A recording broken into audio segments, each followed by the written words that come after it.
Bismillahirrahmanirrahim. Assalamualaikum warahmatullahi wabarakatuh.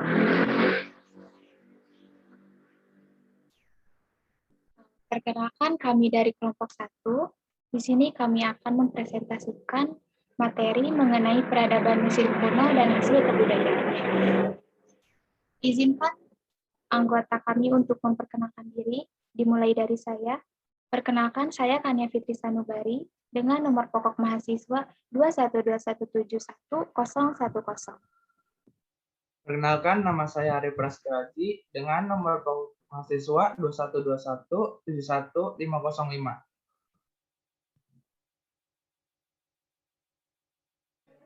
Perkenalkan, nama saya Zaidan Zahir Bolonggodu, NPM 212171118. Perkenalkan, nama saya Hadat Ali Musani dengan nomor pokok 212171020.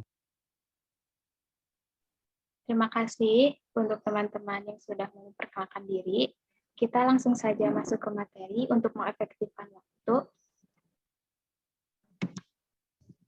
Masuk ke materi pertama, yaitu kelahiran Mesir kuno yang akan dibawakan oleh Ari Prasetyo Aji 212171505. Kepadanya kami persilahkan.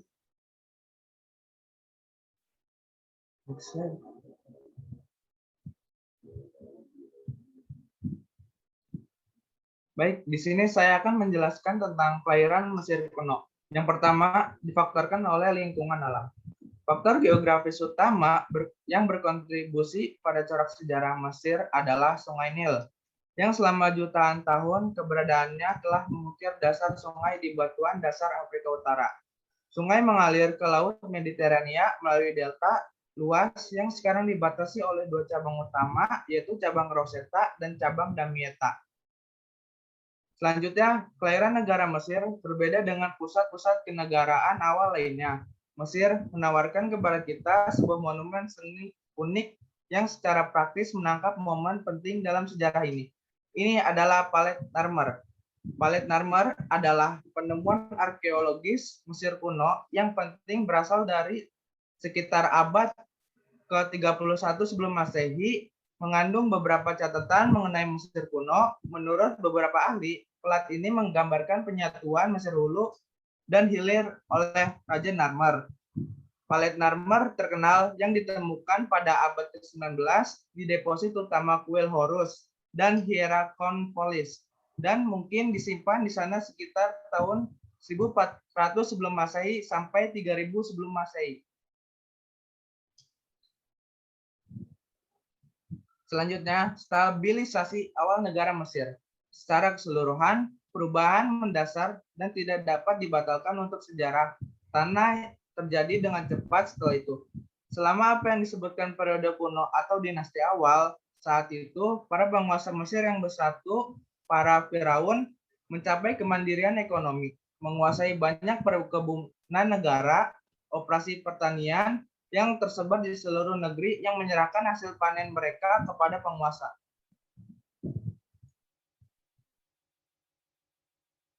Selanjutnya, ciri-ciri negara Mesir awal. Yang pertama, ada struktur pemerintah. Mesir terdiri dari 3 pilar dasar Farao. Yang kedua, dan istananya. Selanjutnya, administrasi ekonomi negara dan tata kelola nomes.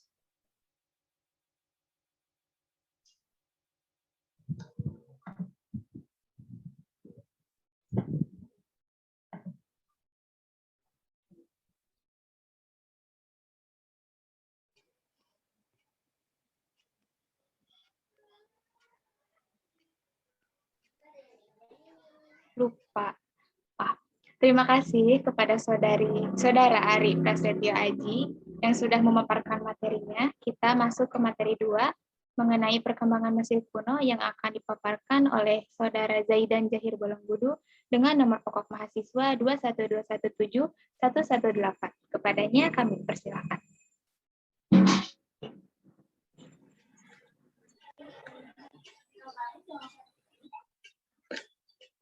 Perkembangan peradaban Mesir kuno. Pertama, pemerintahan. Sistem pemerintahan di masa peradaban Mesir kuno yaitu kerajaan. Nah, pemegang kekuasaan tertinggi ialah raja. Dari agama masyarakat Mesir kuno, bahwa kedudukan raja adalah absolut atau sempurna, yang merupakan sesuai dengan kehendak para raja, para dewa. Sebab rakyat Mesir meyakini bahwasannya raja merupakan keturunan asal dewa Re atau dewa matahari. Raja diklaim suci sehingga rakyat tidak boleh berhadapan pribadi dengan raja secara langsung. Bila ingin menyebutkan nama raja mereka, rakyat Mesir kuno memakai istilah Paro atau ialah yang agung. Hal ini menjadi ganti nama raja.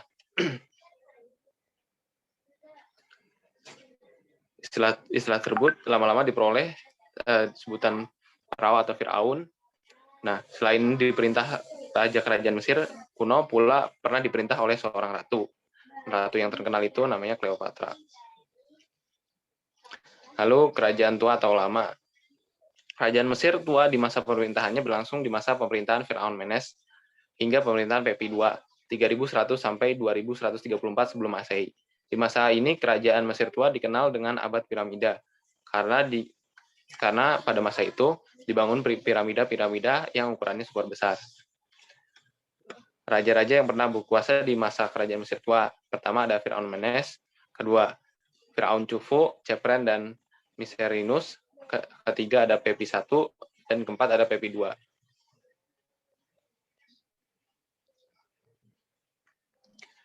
Kerajaan Mesir Tengah. Di zaman kerajaan Mesir Tengah mulai dikenali sosok yang terkenal, yaitu Sesostris III, yang berhasil memulihkan persatuan Mesir serta melakukan aneka macam pembangunan yang bersifat ekspansif, konstruktif. Contohnya, membuka lahan pertanian, membangun irigasi, membangun waduk, menaikkan laju perdagangan, dan melakukan perluasan wilayah ke selatan sampai ke Nubia, serta membuka hubungan dagang dengan Palestina, Syria, dan Pulau Kreta. Di kerajaan tengah ini pernah ada beberapa raja yang memerintah. Pertama ada Sesostris III dan Amenemhet III. Lalu kerajaan baru. Pada masa kekuasaan kerajaan baru, yaitu kurun abad 16 sampai 11 Masehi, mencakup dinasti ke-18, 19, serta 20 periode. Nah, periode ini merupakan periode di mana peradaban Mesir kuno mencapai masa kejayaannya.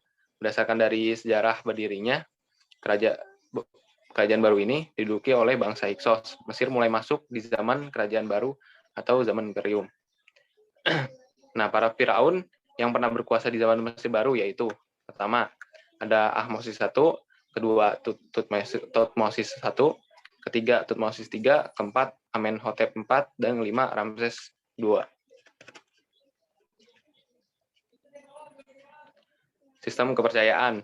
Sistem kepercayaan Mesir kuno adalah politeisme, yang merupakan ritual penyembahan terhadap dewa-dewi bangsa Mesir, yang mengenal sekitar 2000 dewa-dewi. Ada dewi yang khusus di wilayah tertentu, merupakan dewa yang disembah masyarakat Mesir kuno dari golongan tertentu dan pada beberapa wilayah tertentu. Nah, dewa-dewi yang disembah contohnya ada sebagai berikut. Pertama ada Re, dewa matahari, kedua Osiris, dewa hakim, dan ketiga dewa Amun, yaitu raja para dewa.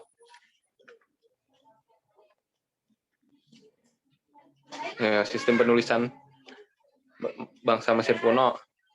Masyarakat Mesir kuno sudah mengenal bentuk tulisan yang dinamakan dengan hieroglif berwujud sebuah gambar. Nah, tulisan hieroglif dapat ditemukan pada bagian dinding piramida, tugu obelisk, maupun daun papirus. Huruf hieroglif terdiri atas gambar serta lambang berbentuk suatu benda, hewan, atau manusia, atau insan. Dan setiap lambang yang digunakan mempunyai makna yang tidak sama, alias berbeda.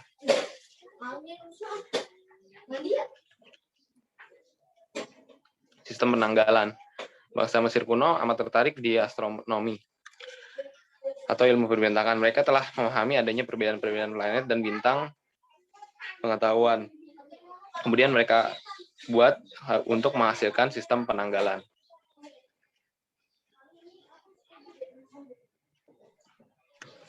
Terima kasih kepada Saudara Zaidan yang sudah memaparkan materi yang kedua. Kita masuk ke materi ketiga, yaitu mengenai kemunduran dan kehancuran Mesir kuno, yang akan dibawakan oleh Haddad Ali Burhani dengan nomor pokok mahasiswa 212171093. Kepadanya kami persilahkan.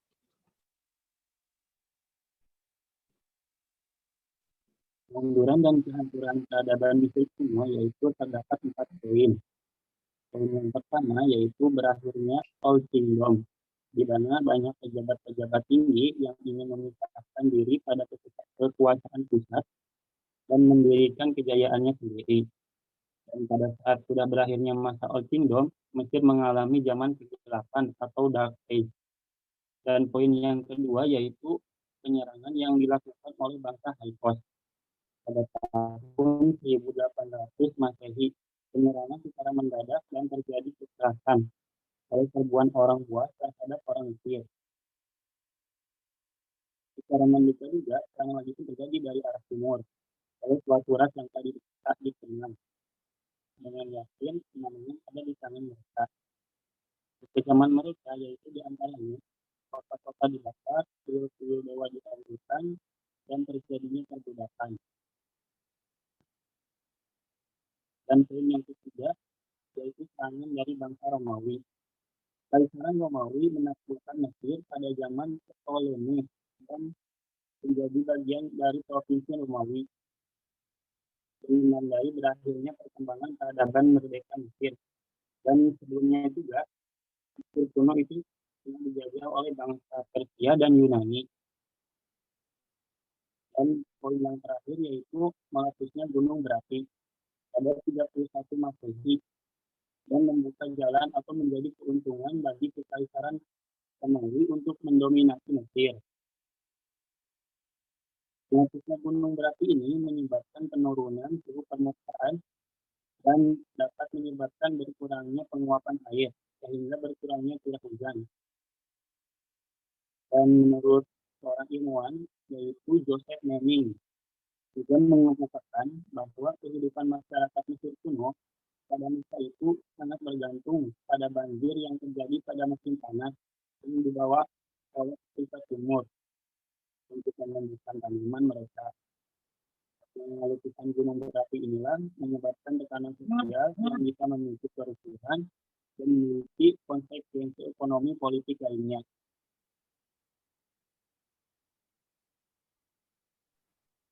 Terima kasih kepada sudah. Ya, sudah. Terima Sekian dari kasih. saya. Terima kasih kepada Saudara Haddad Ali Burhani yang sudah memaparkan materinya. Kita masuk ke materi terakhir, yaitu materi hasil kebudayaan Mesir kuno yang akan dibawakan oleh saya sendiri, Kania Fitri Sanubari, dengan nomor pokok mahasiswa 212171010.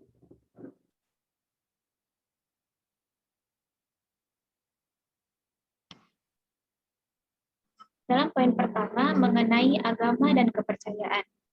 Agama adalah bagian integral dari kehidupan sehari-hari setiap orang Mesir. Seperti orang-orang Mesopotamia, orang Mesir menganggap diri mereka sebagai rekan kerja para dewa.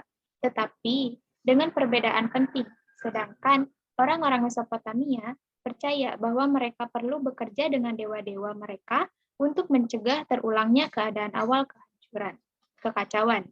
Orang Mesir memahami mereka dewa telah menyelesaikan tujuan itu, dan tugas manusia adalah untuk merayakan fakta itu dan bersyukur untuk itu. Konsep Mesir tentang jiwa menganggapnya terdiri dari 6 bagian. Yang pertama ada khat, adalah tubuh fisik bentuk ganda. Yang kedua ada ka, seorang ba adalah aspek burung berkepala manusia yang bisa mempercepat antara bumi dan langit. Yang ketiga ada syujet, adalah bayangan diri. Dan yang keempat ada adalah diri yang abadi dan berupa aspek. Lalu yang kelima ada ahu dan secem, adalah dari kab, adalah hati, sumber kebaikan dan kejahatan. Lalu yang terakhir ada ren, adalah nama rahasia seseorang. Kita masuk ke kebudayaan yang kedua, yaitu mumi. Mumi Mesir yang terkenal, yaitu yang namanya berasal dari kata Persia dan Arab. untuk lilin dan bitumen, muum dan mumia. Diciptakan untuk melestarikan tubuh fisik individu atau khat yang tanpanya jiwa tidak dapat mencapai keabadian. Karena khat dan ka diciptakan pada saat yang sama, ka tidak akan dapat melakukan perjalanan ke padang alang-alang jika tidak memiliki komponen fisik di bumi ini. Lalu poin yang ketiga yaitu mengenai kemajuan budaya dan kehidupan sehari-hari. Papirus, atau yang berasal dari kata bahasa Inggris itu kertas, hanyalah salah satu kemajuan teknologi budaya Mesir kuno. Orang Mesir juga bertanggung jawab untuk mengembangkan tanjakan dan tuas dan geometri untuk keperluan konstruksi. Kemajuan dalam matematika dan astronomi juga digunakan dalam konstruksi seperti yang dicontohkan dalam posisi dan lokasi piramida dan kuil-kuil tertentu, seperti Abu Simbel. Perbaikan dalam irigasi dan pertanian mungkin dipelajari dari Mesopotamia, lalu pembuatan kapal dan aerodinamika mungkin diperkenalkan oleh Fenisia, lalu ada roda dibawa ke Mesir oleh Hyksos, dan obat-obatan. Lalu yang keempat ada olahraga. Ternyata kebudayaan Mesir itu ada olahraganya. Berenang dan mendayung sangat populer di semua kelas. Penulis Romawi, Seneca, mengamati orang Mesir biasa di olahraga Sungai Nil dan menggambarkan pemandangannya. Berenang adalah bagian penting dari budaya Mesir dan anak-anak diajari berenang sejak kecil. Olahraga air memainkan peran penting dalam hiburan Mesir karena Sungai Nil adalah aspek utama dari kehidupan sehari-hari mereka. Olahraga air, jousting, di mana dua perahu kecil, masing-masing dengan satu atau dua pendayung dan satu juster, bertarung satu sama lain, tampaknya telah populer. Mungkin untuk materi 4 sudah saya sampaikan, dan di sini sudah masuk ke penghujung pemateri. Jadi cukup sekian dari kelompok 1 mengenai peradaban Mesir kuno dan hasil kebudayaan Mesir kuno.